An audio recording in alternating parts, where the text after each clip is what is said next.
around here again, I won't kill you, but I don't have to save you. What's this?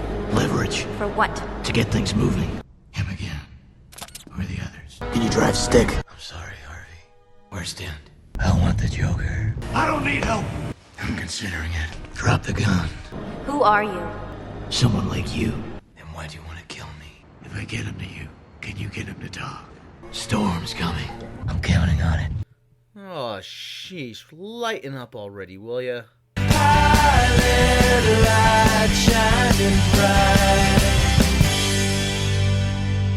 Okay, I had this whole rant about gender and the disparity that exists in comic book audiences and the efforts to get those numbers to be more, well, even. And I promise I'll get to that.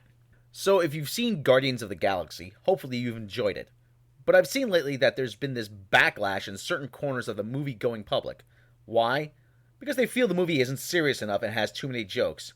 And like I said in my review, a talking raccoon with a gun. You're not supposed to take it seriously. Now, this subject has been addressed before by a movie critic named Bob Chipman, and he has a great take on it in his Big Picture series. If you've never seen that, go check it out. You can find that on YouTube. There's a saying that you can't argue with success. And ever since The Dark Knight, it seems that Warner Brothers has been trying to copy and paste the same Nolan formula onto every superhero. An unfortunate side effect of this is Warner Brothers' attempt to dirty up Superman in their Man of Steel film. The results were, well, a letdown. But this didn't start with Batman. Oh no, this goes back to 2011. Yes, we have to talk about Green Lantern again. In 2011, Warner Brothers took a stab at making a movie that wasn't Batman with a version of Green Lantern.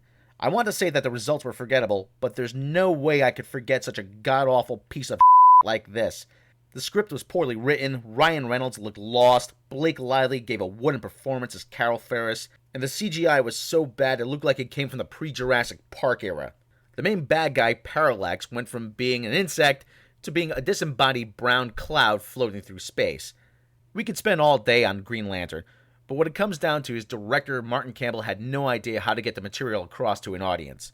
The film was one of the biggest failures of 2011, and one of the worst comic book movies of all time. Yet despite the problems with Green Lantern, Warner Brothers president Jeff Robinoff says that the way to fix it is to make Green Lantern dark and edgy.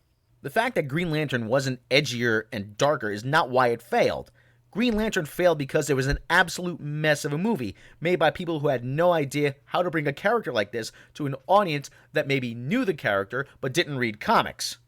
Green Lantern was supposed to be the jumping off point for the DC Cinematic Universe, from which an eventual Justice League movie was supposed to spring from, and that all went to pot.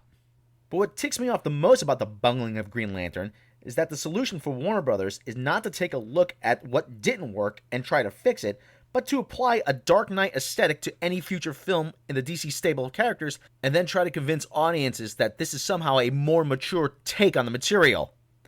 Yet another example of Hollywood taking an idea and running it straight into the ground. Why? Not because it's the best solution, but because it's the easiest solution. Why bother to do something original when you could just copy and paste the Dark Knight onto everything from here on out? It's also the easiest way to differentiate themselves from Marvel. If you've seen the first photos of Gal Gadot as Wonder Woman, you'll see more evidence of just that. I can't decide which color I like better. The brown, brown, brown, brown, or black. We should also expect to see a dark and gritty version of Aquaman in the near future. This mindset has also infected studios like Fox and Sony, with Mark Webb's Amazing Spider-Man and Josh Trank's upcoming Fantastic Four film, which promises a more dark and gritty feel on Marvel's first family. It's been reported that Warner Brothers has now adopted a no-jokes policy that applies to all of their superhero films. If this is true, then the DC Cinematic Universe is doomed before it even gets off the ground.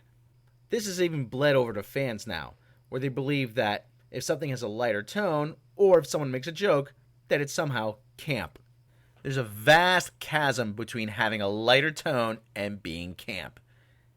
The other big fear that's driving DC and their fans is this.